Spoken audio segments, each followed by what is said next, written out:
Hello everyone, welcome back to the channel. आज हम start करेंगे consumer equilibrium with the help of indifference curve analysis. इससे पहले हमने कंज्यूमर इक्विलिब्रियम को स्टडी किया था with the help of marginal utility analysis, और आज हम स्टार्ट करेंगे इंडिफरेंस कर्व एनालिसिस। तो इंडिफरेंस कर्व एनालिसिस को समझने के लिए इसकी कुछ एजम्पशंस हैं, उसको हम देख लेते हैं। फर्स्ट एजम्पशन क्या बोला गया? Utility is ordinal. जो यूटिलिटी है, जो कंज्यूमर को सेटिस्फेक्शन मिलता है कॉमोडिटी के कंजप्शन से, उसे यूटिलिटी बोलते हैं। तो यूटिलिटी ऑर्डिनल है। ऑर्डिनल का क्या सेंस आता है कि जो कंज्यूमर है, जो उसको सेटिस्फेक्शन मिलता है, तो उसको वो डायरेक्टली नंबर्स में एक्सप्रेस नहीं कर सकता। तो कंज्यूमर क्या करेगा? कंज्यूमर अपने सेटिस्फेक्शन को रैंक प्रोवाइड कर सकता है, तो इसी को बोलते हैं ऑर्डिनल। एक होता है कार्डिनल। कार्डिनल जो था, हमने किसमें ये कार्डिनल जो कंसेप्ट था वो मार्जिनल यूटिलिटी एनालिसिस में था कि जो मार्जिनल यूटिलिटी होती है उसको कंज्यूमर जो है नंबर्स में एक्सप्रेस कर सकता है। तो मार्जिनल यूटिलिटी जो कॉन्सेप्ट था वो तो कार्डिनल पे बेस्ड था, लेकिन अब जो ये वाला कॉन्सेप्ट है इंडिफरेंस कर्व एनालिसिस, इसके अकॉर्डिंग कंज्यूमर अपने प्रेफरेंसेस को रैंक दे सकते हैं, रैंक प्रोवाइड करेगा, उसी को बोलेंगे ऑर्डिनल कॉन्सेप्ट। जैसे कि एग्जाम्पल के लिए टी का कंजप्शन करा, कॉफी का कंजप्शन करा। अब कॉफी से कितना सेटिस्फेक्शन मिला, टी से कितना मिला, नंबर से तो एक्सप्रेस नहीं हो सकता, लेकिन रैंक तो दे सकते हैं। जैसे कॉफी से ज्यादा सेटिस्फेक्शन मिला तो फर्स्ट नंबर पे रख दिया, फिर टी से थोड़ा कम सेटिस्फेक्शन मिला तो सेकंड नंबर पे टी को प्रेफरेंस दिया। तो इस तरीके से प्रेफरेंसेस को रैंक दी जाएगी, उसको बोलेंगे ordinal concept. Next, two goods. और क्या एज्यूम कर रहे हैं? It is assume that consumer consumes only two goods, कि कंज्यूमर सिर्फ दो ही गुड्स का कंजप्शन करेगा, एक गुड एक्स और एक गुड वाई। ठीक है, ये एजम्पशन है किसकी? इंडिफरेंस कर्व एनालिसिस की। नेक्स्ट एजम्पशन क्या रहेगी? Monotonic preferences. मोनोटोनिक प्रेफरेंसेस का क्या मीनिंग है? मोर ऑफ बोथ गुड्स, या तो दोनों ही गुड्स की क्वांटिटी ज्यादा हो, और मोर ऑफ एनी गुड, या किसी एक गुड की ज्यादा क्वांटिटी हो तो कंज्यूमर उसको प्रेफरेंस देगा। मींस मोर क्वांटिटी इंप्लाइज मोर सेटिस्फेक्शन। ज्यादा क्वांटिटी में ज्यादा सेटिस्फेक्शन कंज्यूमर को मिलेगा। एग्जाम्पल के लिए जैसे अब दो गुड्स हैं, गुड एक्स गुड वाई, 10-10 का यहाँ पे हो गया बंडल, इसे बंडल बोलेंगे, ग्रुप ऑफ टू गुड्स हो गया। या ये भी हो सकता है 10 और 15, X Y, good X good Y. अब यहाँ पे कंज्यूमर किस को प्रेफरेंस देगा, किस बंडल को प्रेफरेंस देगा जिसमें ज्यादा सेटिस्फेक्शन मिले, जिसमें ज्यादा क्वांटिटी हो?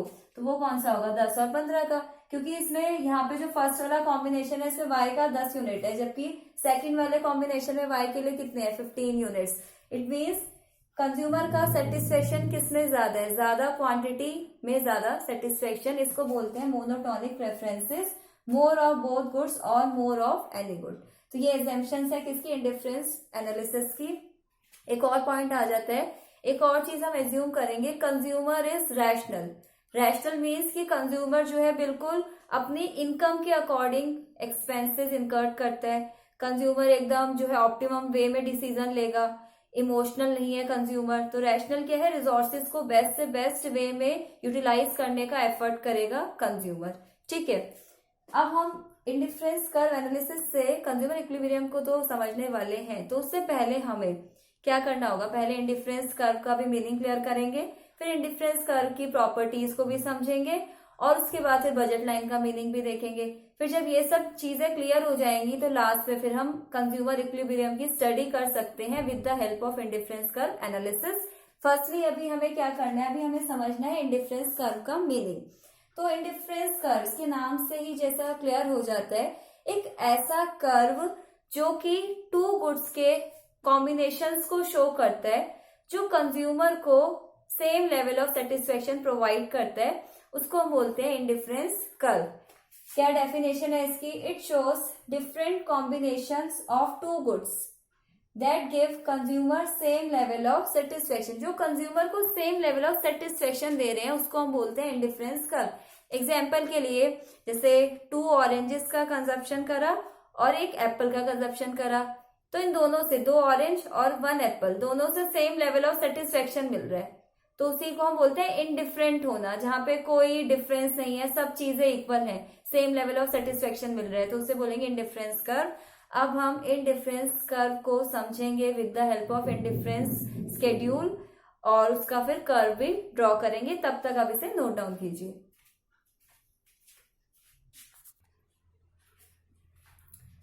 Indifference schedule. इंडिफरेंस स्केड्यूल क्या है? Indifference schedule is a schedule which shows combination of two goods which provides same level of satisfaction to a consumer.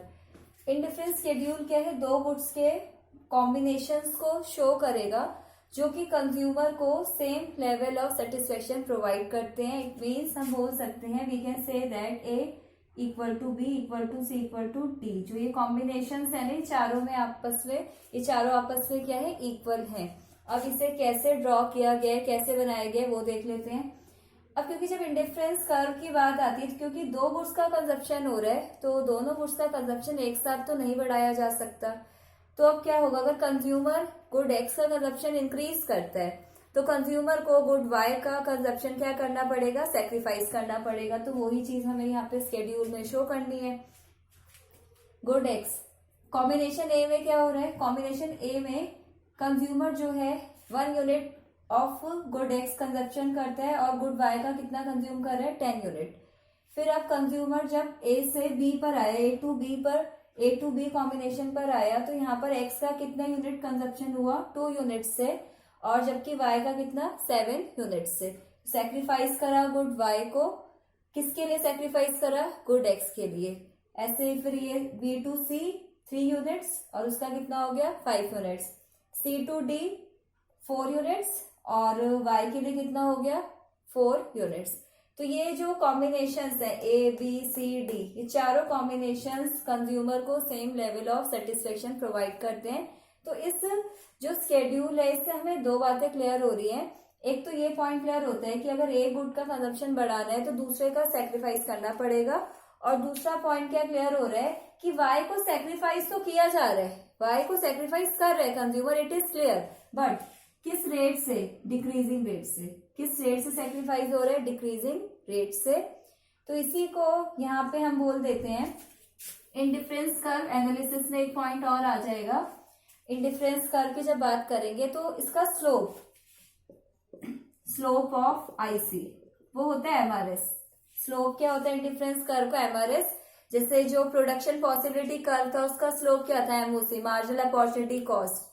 ऐसे ही इसका स्लोप जो शेप को बताएगा MRS, marginal rate of substitution. MRS क्या है?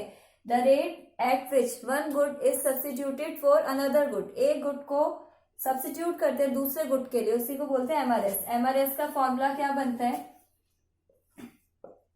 MRS equal to delta Y upon delta X, loss और gain. ठीक है, तो एमआरएस की यहाँ पे बात आएगी। एमआरएस से ही हम ये जो इंडिफरेंस कर्व होगा उसका शेप पता लगा पाएंगे। एमआरएस कैसे निकाल रहे हैं? Loss of Y upon gain of X. तो चेंज सेकंड लेवल से देखेंगे, कितना लॉस हुआ वाई का? ये हो गया यहाँ से 10 से 7, 10 to 7, 3 का 3:1, 1 यूनिट का गेन हो रहा है एक्स के लिए 2:1, फिर 2 का सेक्रीफाइस 1:1। कैसे कैलकुलेट करा? पहले देखा वाई का सेक्रीफाइस 10 से 7, 10 में से 7 गया 3, और इसका हो रहा है गेन एक्स का 1 to 2, 1 यूनिट का गेन। 7 to 5, 2 का हो गया यहाँ पे लॉस। ऐसे ही 5 to 4 कितना लॉस हो गया वाई के लिए? 1 का। और एक्स का गेन हर बार एक यूनिट से हो रहा है। तो ये हो गया MRS, marginal rate of substitution. ये फॉलिंग होती है, ये गिरती हुई होती है। अब इसके बारे में हम और आगे समझेंगे प्रॉपर्टीज ऑफ इंडिफरेंस कर्व में। अभी बस हमें ये समझना होगा कि जो स्लोप है इंडिफरेंस कर्व का वो स्लोप क्या है? MRS, marginal rate of substitution है।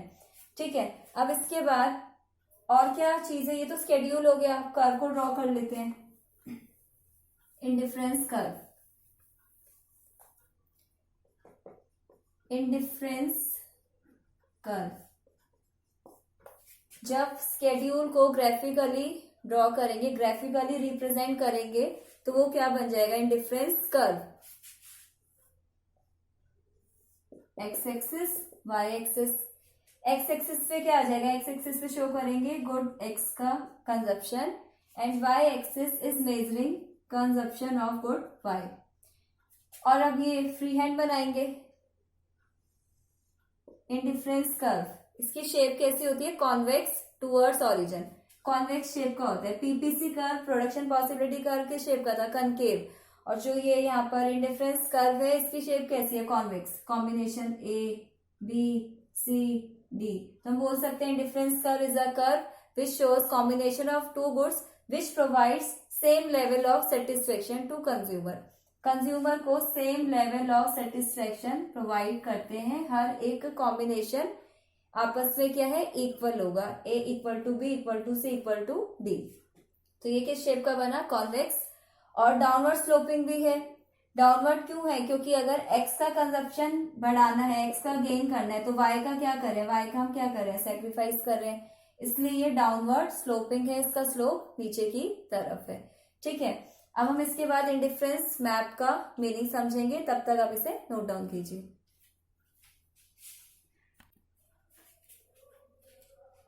Indifference map, collection of indifference curve in a single diagram is known as indifference map।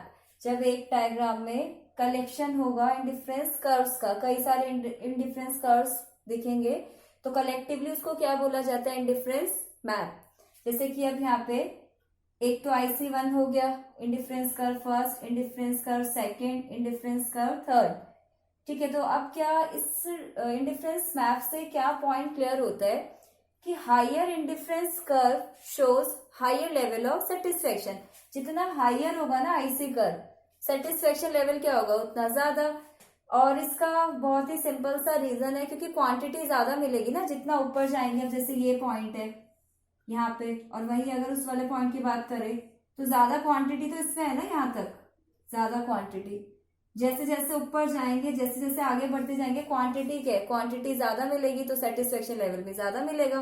क्योंकि इंडिफरेंस कर्व एनालिसिस का क्या एग्जेम्पशन है कि मोनोटोनिक प्रेफरेंस है, कंज्यूमर को हमेशा ज्यादा क्वांटिटी में ही ज्यादा सेटिस्फेक्शन मिलने वाला है। ठीक है, तो इंडिफरेंस मैप हमें यही चीज क्लियर कर देता है कि ज्यादा अगर जितना हाइयर होगा ना आईसी कर्व, जितना हाइयर है सेटिस्फेक्शन लेवल उतना ज्यादा होगा। ठीक है, तो ये था हमारा इंडिफरेंस मैप। आज के लिए बस इतना ही। नेक्स्ट वाले पार्ट में हम समझेंगे प्रॉपर्टीज ऑफ इंडिफरेंस कर्व, जो कि काफी ज्यादा इंपॉर्टेंट है, एग्जाम में आती हैं प्रॉपर्टीज ऑफ इंडिफरेंस कर्व, वो भी 6 मार्क्स में। ठीक है, आज के लिए बस इतना ही। और प्लीज आप मेरे चैनल को सब्सक्राइब कीजिए, वीडियोस को शेयर और लाइक भी आप कर सकते हैं। अगर आपको कोई भी इस टॉपिक से रिलेटेड डाउट हो तो आप मुझसे कमेंट सेक्शन में पूछ सकते हैं। आज के लिए बस इतना ही।